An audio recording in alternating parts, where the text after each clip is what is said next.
During the Cold War, both superpowers faced a challenge that modern audiences rarely consider.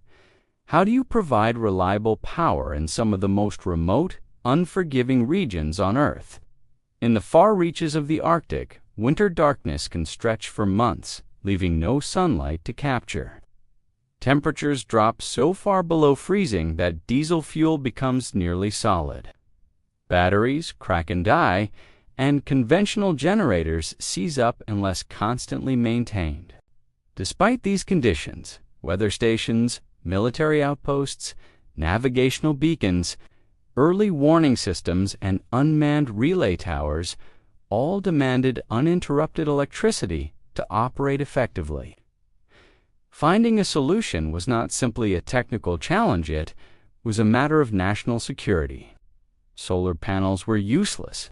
Conventional batteries froze or degraded rapidly. Even diesel generators, which had long powered remote operations, were highly unreliable because fuel thickened in extreme cold and mechanical components often jammed. Maintenance flights were risky, expensive, and sometimes impossible for months at a time due to storms and low visibility.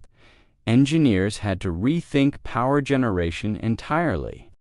The solution needed to operate independently of sunlight, fuel, or human intervention, and it needed to survive some of the harshest conditions on Earth. Enter the Radioisotope Thermoelectric Generator, or RTG. This small, rugged device was capable of producing electricity consistently for decades without maintenance. Unlike traditional generators, it had no moving parts, no pistons, belts, or spinning engines to freeze, jam, or wear down. At the core of an RTG was radioactive material, which naturally emits heat over long periods. That heat, through a process called the thermoelectric effect, could be converted directly into electricity. Essentially, the RTG turned the difference between hot and cold into a continuous flow of power, silently and reliably. The Arctic environment, which caused so many problems for other technologies, actually enhanced the efficiency of these generators. The extreme temperature difference between the hot radioactive core and a frigid outside environment created a steep thermal gradient. In thermoelectric systems, a larger temperature difference increases power output. In this way, the same harsh conditions that destroyed conventional machinery made Arctic RTGs some of the most effective power sources of their time. What was deadly for humans became an advantage for machines engineered to survive. Cold War RTGs were designed for resilience. Military engineers needed a system that could be installed in a remote location and then completely forgotten for 10, 15, or even 20 years.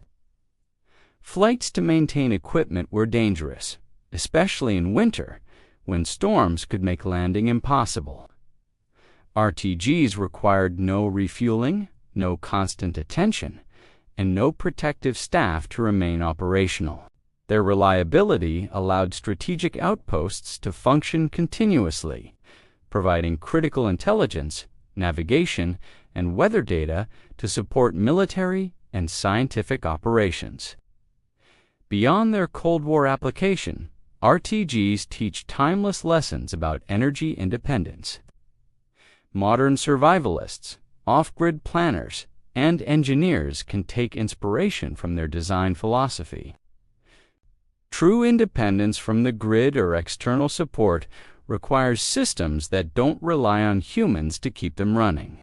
While we can't replicate an RTG at home due to the radioactive material and strict regulations, smaller thermoelectric generators can provide a similar principle on a manageable scale.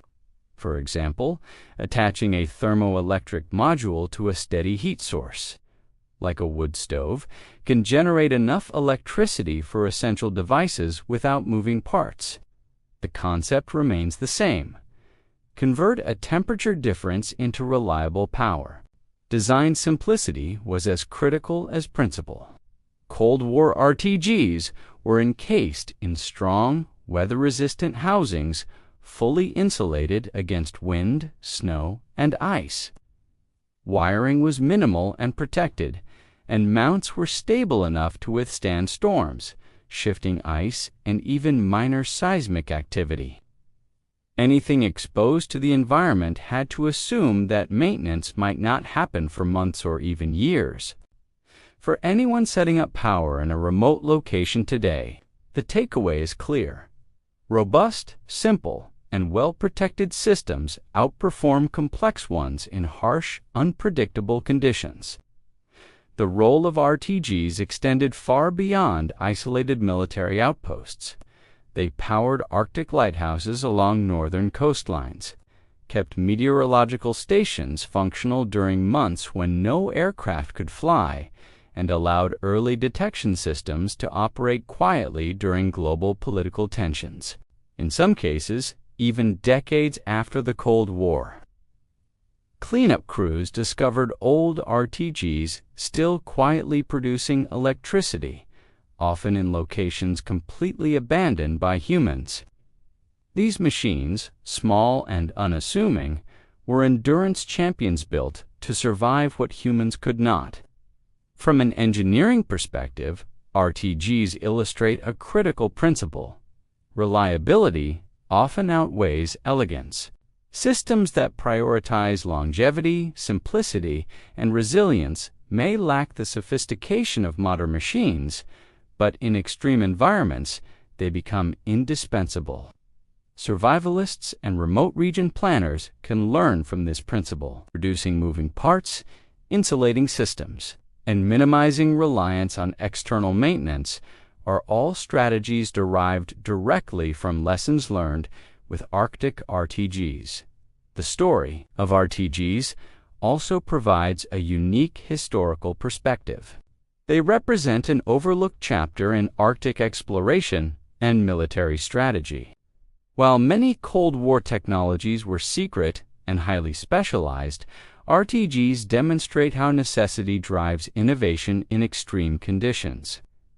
Engineers had to consider not just what would work under normal circumstances, but what could survive months of darkness, freezing temperatures, and isolation. This mindset of designing for failure, planning for the worst offers, insights from modern infrastructure in harsh climates or disaster-prone areas. RTGs remind us that some of the most critical technologies are invisible. They did not make headlines, were not flashy, and often went unnoticed outside military and scientific circles. Yet they enabled Arctic research, strategic monitoring, and early warning operations to function reliably. By studying these devices, we gain a deeper appreciation of how engineers solve problems in extreme environments, where failure is not just inconvenient, can be catastrophic. Finally, the Cold War RTG teaches a broader lesson about human ingenuity. Even when confronted with conditions that seem insurmountable, months of darkness, temperatures far below freezing, isolation beyond imagination, engineers found a way. They built systems that didn't just survive, they thrived. Modern off-grid setups, survival systems, and extreme environment projects still borrow from these principles: simplicity, reliability, and resilience. These lessons are timeless, reminding us that sometimes the least glamorous inventions leave the most lasting impact. If you enjoy exploring forgotten Cold War technologies, extreme engineering solutions, and survival lessons from history, subscribe to Forgotten Survival. There are countless inventions quietly shaping our world, and together we'll uncover the stories that history almost forgot.